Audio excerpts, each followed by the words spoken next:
All right, everyone, welcome back to Master of the Universe podcast. Joey Cage here with the old Christopher J coming to you today to talk about, what is it? Jason Goes to Hell. I was going to say Friday the 13th, but it's not called that. It's called Jason Goes to Hell, the final Friday.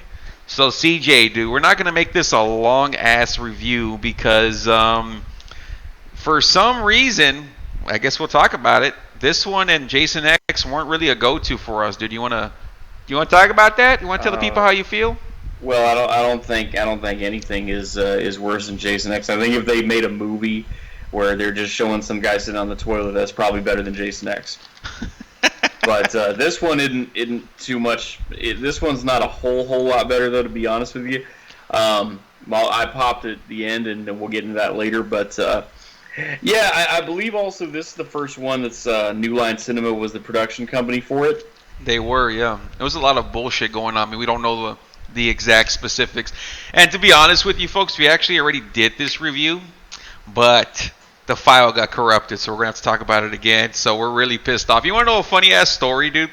There's a podcast I listen to. They're called The Skeleton Crew, and they actually did the reviews. Their first 11 reviews were Friday the 13th, right?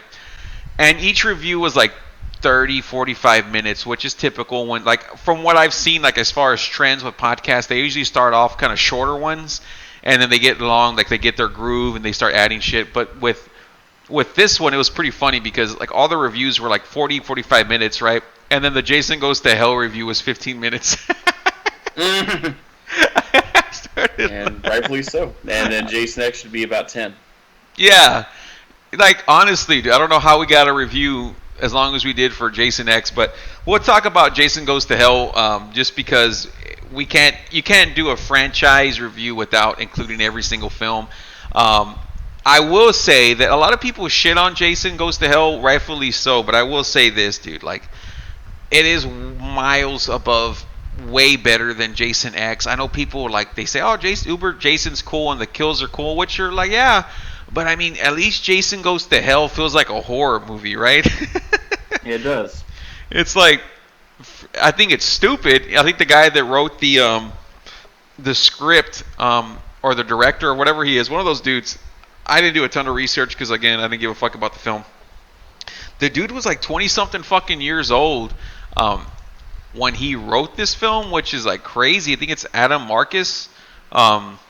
That's the director, yeah. Yeah, the director, yeah. So, so he's the director, and then he also wrote the story. So he was 23, and it was his first. It was at the time, he was the youngest director hired by the studio, and it was like, you're gonna hire, and like the thing is too, like, again, I remember I went back even after we did our review about this, and I wanted to listen to it because I was just kind of like so baffled on why it's such a shit show. And, hearing other people's opinion, and I kind of agreed with them, was that, like, so he was the writer, I guess, and director, whatever the fuck, and it seems like he wanted to just make, like, a name for himself, that he just wanted to write something different. He didn't want to be, like, just another, he didn't want it to be just another Friday the 13th film, so it's like, okay, how can we make this different for the sake of being different? Not for the sake of, is this going to be a good Jason film? You know what I mean? And that's how I felt. I mean, what did you feel about the film overall with the idea that Jason has this snake-like creature that he regurgitates into other people, and then they turn into Jason? Yeah, I'm doing that again. Yeah, that Mark thing. Yeah. Okay, man. No. Yeah. Well, leave that talking for the chat, man. I have to hear it enough from you know who. Oh my God. No, I think you're right though. I mean, I think that's he was trying to really, like, carve out an identity for himself as a director and as a story writer, and try to be different in that regard. And that can work sometimes, but in this case, it's not what people want to see. I mean, Friday, you're expecting Jason, and he has this concept, like you said, he got this reptile being within him, which is probably the demonic thing that keeps reincarnating him after being put through fucking wood shredders and shit. And it's a thing where here the premise is the fucking U.S. government, federal agents come in and blow him to fucking bits with every .50 caliber rifle they can get their hands on, and then his heart is somehow still intact. I mean, fuck. So they grab all his remains, all his heart, and then Kane Hodder, of course, is one of the security guards at the hospital where they're autopsying him.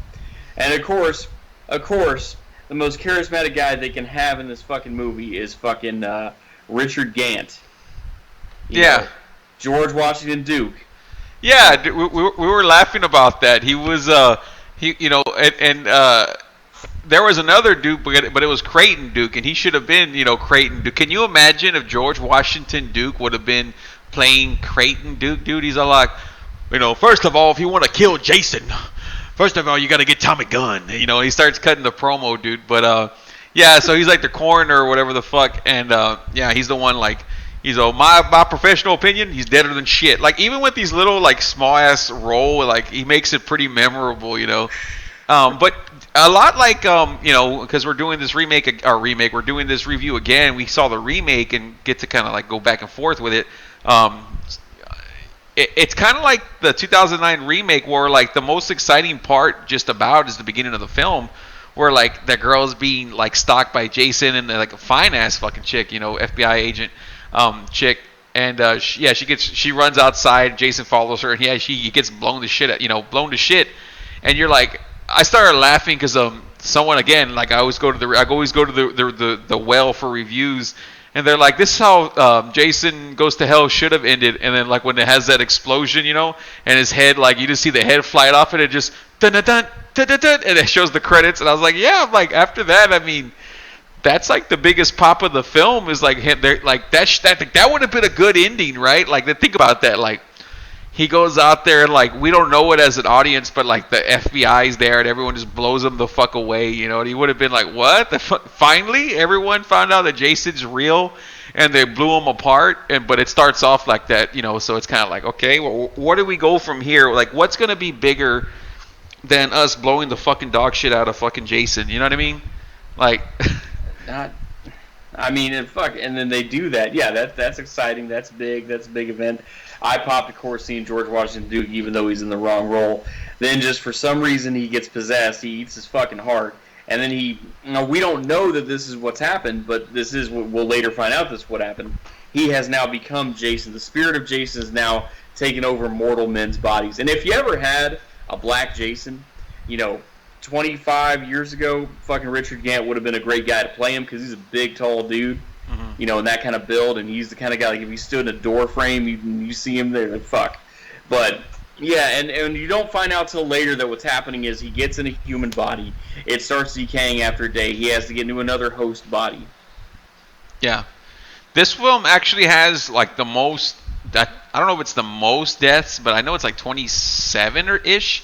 And most of them have they're close to 20 except for the early ones, but it might be the record for most deaths, but it's pretty close. Doesn't necessarily feel that way to me because the deaths are kind of like quick and like they'll count like the 2 FBI agents as being killed, right away. As soon as Jason turns into the coroner guy, George Washington Duke, he kills like some teens out there in the tent. Like he impales them, kind of like the way Friday the 13th was it? Well, 1 stabbed through the neck with Kevin Bacon. I forgot Kevin Bacon was part 1, but also part 2 when Jeff and Sandra, right? They're boning and he impales both of them. Yeah, that's right. So kind of similar like that, but this chick gets like sliced and whatever the fuck.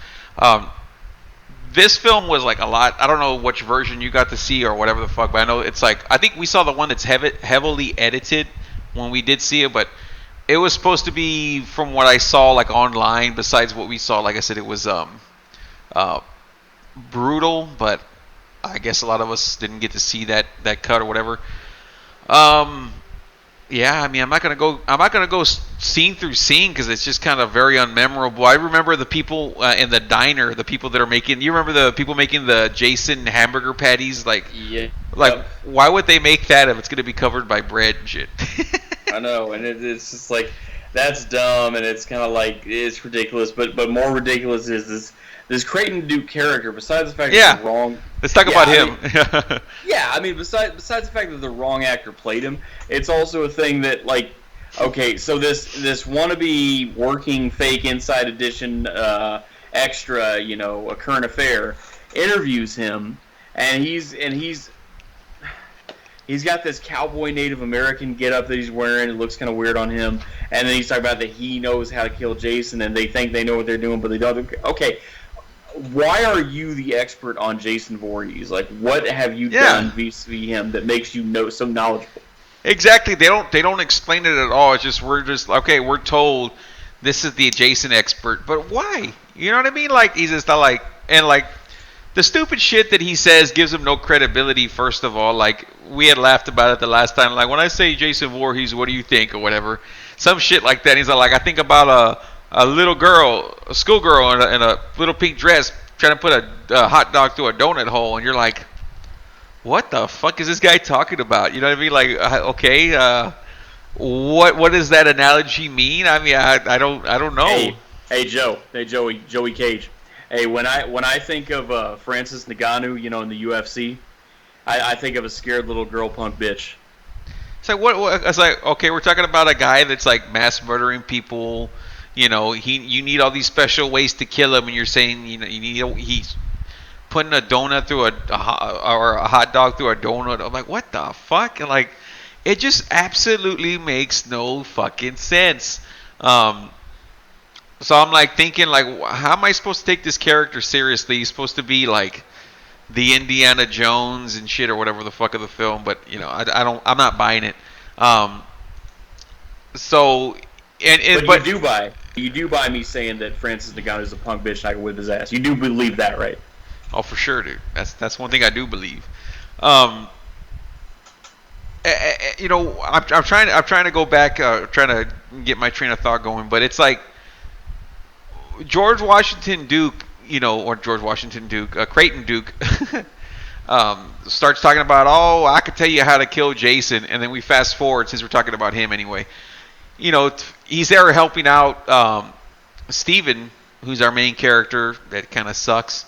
Like he goes through like a transformation, a story arc that he's got glasses, he's a dork too. He doesn't have glasses, and he's saving like the semi fine chick who we don't meet till like the middle of the movie, right? It's like one of the Voorhees relatives' daughter, or I think she's a Voorhees too, right? If she's the daughter of one.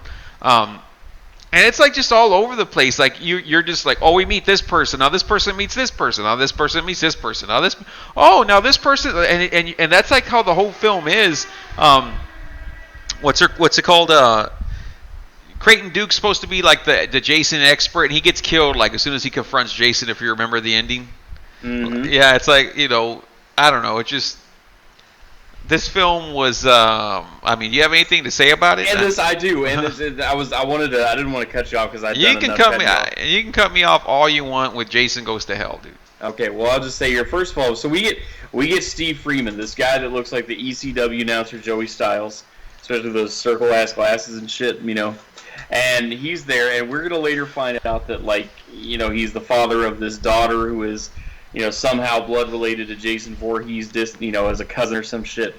And why do we have Steve Freeman?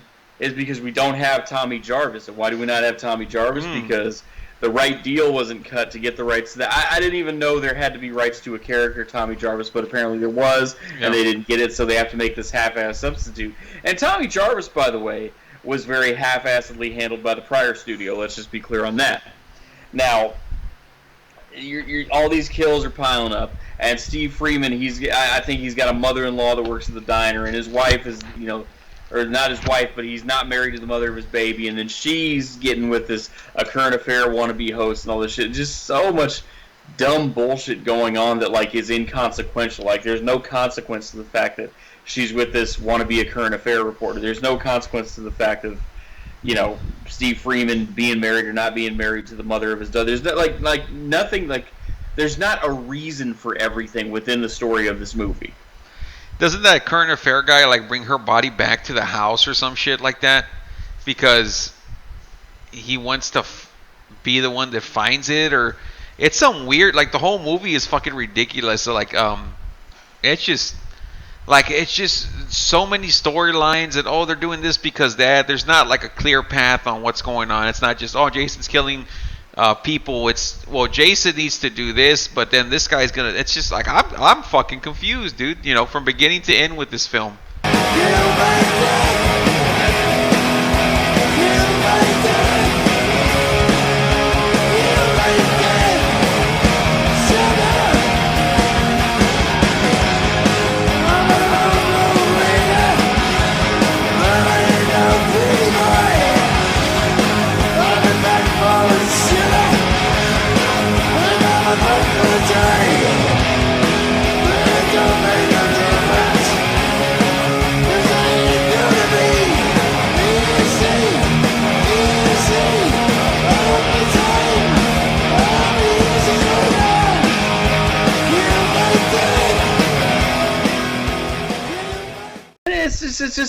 It's not a logical story path. I mean, but you could take Back to the Future, for example, and I mean, there's a lot of things like, why would this person be connected to this person? Why would this person be doing this and this?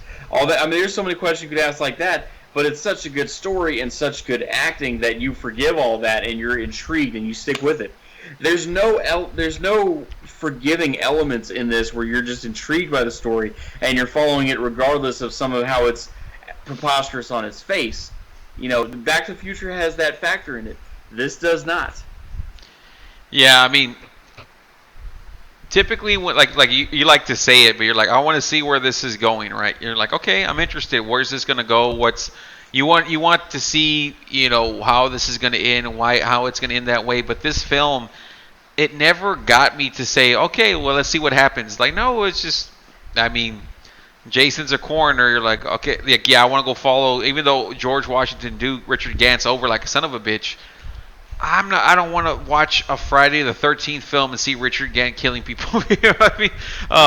I started laughing because one of those things, like I said, when I watch these interviews or films, and this guy had said, and I might have told you off air bullshit, that when they talked to that guy, and I guess he knew, and it was trying to justify why he made the film the way he did, to where, Jason's going from body to body to body to body. He goes, well, I wanted to have Jason as like the prize at the end.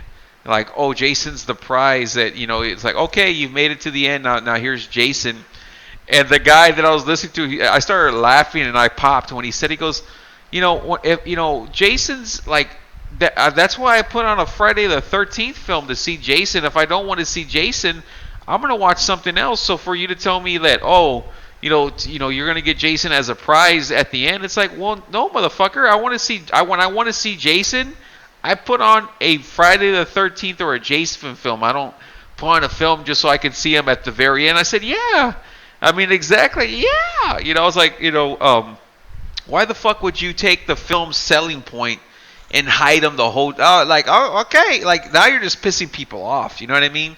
Like you don't go to a wrestling pay-per-view to see people juggling shit the whole fight, the whole time, and then the last 10 minutes, now you're gonna get your wrestling match. Like, what are you doing? Obviously these people are here to see Jason. They want to see a horror movie. They don't want to see everybody else but Jason killing people. Like that's like the stupidest excuse I've ever fucking heard, is that I wanted Jason to be a prize, that when you saw him at the end, you got excited. Well, that's why you were excited enough to go see the fucking movie in the first place. I agree. It's like this. It's like, okay, I don't think you ever saw this, that sitcom from the 80s, Out of This World. I remember the name, but not. It had the blonde chick, Evie, and her dad was an alien. Her mom was human, so she looked human and everything, but she had these alien powers, like she could freeze time and shit. Yeah, it sounds familiar, actually. Yeah, and like they would show reruns on syndication in the early 90s by the time it was already over. But anyway, so there was this one episode where she had this uncle who was this tall, fat, chubby guy. And she had a boyfriend. His name was Chris, of course. And, he was a good-looking guy on the basketball team. All the guys named Chris are good-looking pimps, dude. We all know that. We all know that. But so one time she had disguised herself. She'd been walking around disguised herself as her tall, fat uncle. And then Chris comes up to her and they meet, and he knows it's really her in disguise. And they're hugging all this stuff, and he has to say to her, hey, Evie, could you do me a favor? Could you go back to your regular looking self? And go, oh, I'm sorry. It's like, but it's like, yeah, it's that same thing. Or like if you had a relative die, and their spirit came back and entered into a human you know and like talking to that, even if you knew it was that relative talking to you, not that person. You know, you're still, it's all visual with us. We're human beings. We're flawed. Everything is visual. So when we're seeing Richard Gant kill somebody, when you're seeing a cop kill somebody, when you're seeing the current affair reporter guy, you know, you're not really putting the heat on Jason. You're putting the heat on the host. Yeah, it's like, I mean, what the fuck, dude? Like I said, that made absolutely no sense. Yeah, we're visual. You should go see a movie because you want to see. You want to see something, daddy. And yeah, I was looking up Out of This World. Yeah, I remember seeing that film, that TV show. It's funny, dude. The mom in that film, she came out on Saturday Night Fever as Annette, dude. So that's why I remember her. But yeah, we'll talk about Saturday Night Fever one of these days. But yeah, I mean, so basically throwing shit at the fucking at the podcast is. They have a lot of bullshit in the film. Like they have the Necronomicon from the Evil Dead series. They have, I think, the dagger from the Evil Dead too, or it's something that's supposed to be like, I don't know if it's the actual one, but it looks kind of similar.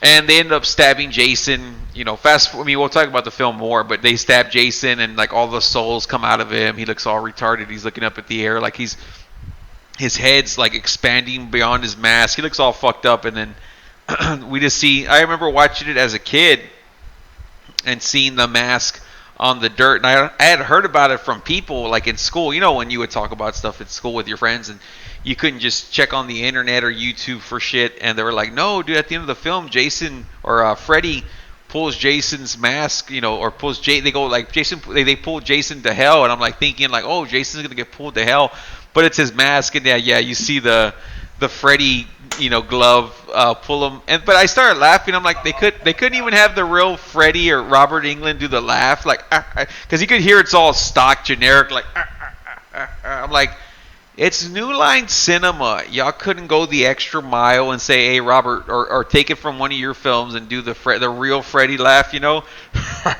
something. Thank you. Thank you. You know, it's like, use the real fucking, you know, Freddy laugh. You're going to use some working ass fucking stock piece of shit.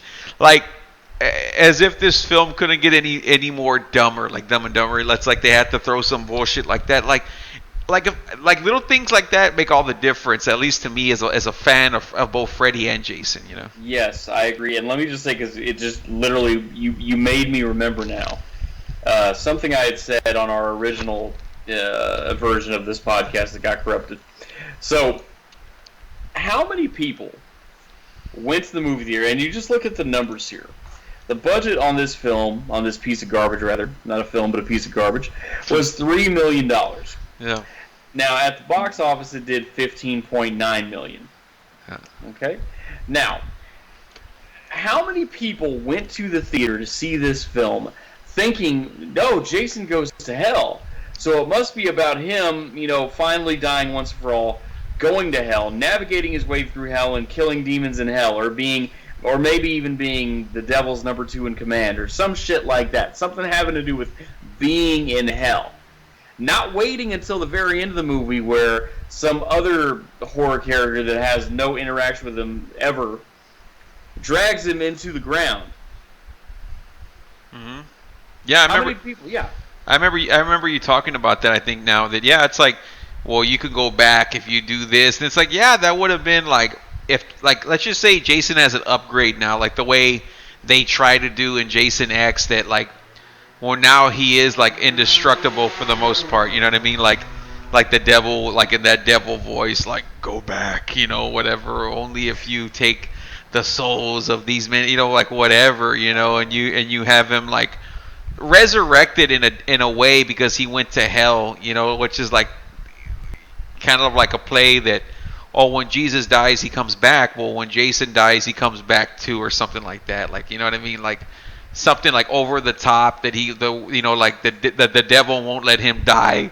You know, something like that. You know, that's why. And mind you, this is 1993, so you could have, if you had gone that route that you're describing, which by the way is an excellent concept. So if you had gone that route with Jason Goes to Hell, then in 1993 we were still conservative enough and religious enough a country. You could have had a minister or a Catholic priest be like one of the people opposing Jason. Yeah, yeah, exactly. I mean, if I mean, like, not thinking this through, not having any kind of storyline, but just us bullshitting, spitting, shit at the wall. Is that okay? You want to start off the film with that bang? That's fine, and he's dead. All of a sudden, like Jason opens his eyes, and like you said, he's in hell, and the devil kind of like, or a voice, but we're supposed to believe it's the devil, right? We don't see what it is, but we just hear a voice tell him, like, for whatever you got to do, we're going to send you back. And he does get sent back, and however method that is, whether it be like a crazy thunderstorm, and all of a sudden he just like fucking, however they disposed of his remains, like, lightning strikes it the way kind of like Part 6 does, and all of a sudden Jason's whole again, but he's like, he looks like the way he did from like another, like one of the other films, that rather than this one, he looks like, and that's why, and it's like kind of explaining why. Well, how come Jason never dies? Is like, Jason never dies. You know what I mean? He can't die. Like, he just comes back, and okay, and that's that. Okay, Jason goes, but like, there's so many better ways to, to make a film rather than, oh well, Jason's like, that's my point, is that Jason's throwing up a worm and he's turning like, that's Jason. Like, I mean, come on, dude, you don't have to do that shit. Yeah, that's very much reducing and belittling the character that is Jason, which is this larger than life kind of fucking. But it's funny because you remember, Freddy's Dead. They did kind of the same thing, with those flaming spermoids or whatever. That like, when they're telling Freddy, like, do you want to live forever? And like, but I would think this would be done way better than like, oh well, Jason's, a fucking worm, and they're telling him like, that's him. Rather than, like, even that shit, that's stupid. Like, oh, do you want to live forever? I want it all. Like, well, no, Jason. I mean, you could have had, without having those flame demons telling Freddy that. Again, that same voice, like, do you want to live forever, Freddy, and all that? Do you want to, like, the same concept? But I mean, I guess these fucking people in New Line don't know what the fuck they're doing, dude. No, they don't. They don't. They once upon a time did, and then they just. Well, the thing is that when they did get famous, it was because they had Wes Craven have some good ideas, and they had Bob Shaye have some good ideas. Because some of the ideas Wes Craven had were kind of dumb, and of course some of Bob Shaye's ideas were kind of dumb. But they had that perfect, where Vince made Hogan, but Hogan was Hogan. So together they made, fucking Hulkamania. It wasn't one or the other. Like, they both had their success without each other, but when they were working together, they were great. Same thing with New Line and West. Like, they both had their successes, but that's the real reason why New Line was where it's at, and West, they kind of had that perfect mesh at the right time. And I think New Line's kind of overrated. I think West is kind of overrated, but together they are what we thought they were. What about Menace to Society? That's a New Line Cinema production. Oh, I'm not saying all their shit's crap. I'm just saying a lot of it is, like this one. Yeah. Okay. Case in point. Yeah. I'm not saying like, yeah, like, what about Vince McMahon when he said, "Hey, you're the Ultimate Warrior"? Yeah, it's good, But then, Vince McMahon was like, "Why don't we call him, Bastion Booger, dude?" And all that. That got approved too, Like, I'm not saying you don't gotta hit them all out of the park, but goddamn. Yeah. No. Or why don't we make a concrete crypt? And then the Undertaker will survive that and not have to serve Paul Heyman, but then he'll win the match and decide to serve Paul Heyman anyway. It's pretty ridiculous. I mean, we can. I mean, there's like, I think out of like the very few directors, well, I'll say like he's like about 90% good is like someone like John Carpenter, which we'll get to because we're gonna be doing fucking Halloween after all this shit. And if I didn't mention it, well, I haven't mentioned it on this podcast because we're redoing this podcast. Shout out to Man Beast 01 Gabe for doing the fucking logo on this thing. I did it on the other one that came out after this one, but it was going to be the one that came out first, that we recorded first, but like we talked about it earlier, that didn't come out. So go ahead and check out Gabe's fucking Instagram page, ManBeast01, and he's does some awesome artwork. You're hearing me talk about it some more into more depth and more detail on the 2009 remake of this, because that's the first one we did, and we're just redoing this one. So, even though 2009's remake gonna come out later, it's the one that was done first. So if you're like in a paradox, that's why it's kind of weird. But anyway, Christopher J, what do you rate Jason Goes to Hell, dude? Can ratings go in the negative? They can, dude. Whatever you want to give this fucker out of 10, yeah. Yeah, I'm probably gonna go with. God, I'm gonna say a -1. It's that fucking bad. Jason Goes to Hell. Well, I don't remember what I gave Jason X because we did like a while back. But change that. I'll give it a 0 because I popped when Freddy's arm came out of the ground, and that's like the one little thing. Yeah, I mean, I'm the same way. As like it's one of the. If these are one of those films, dude, then I'll probably never watch again unless for maybe 10 years from now. At the earliest. It's like 10 years from now when people are like, hey, let's talk about it. Maybe you think about a film differently.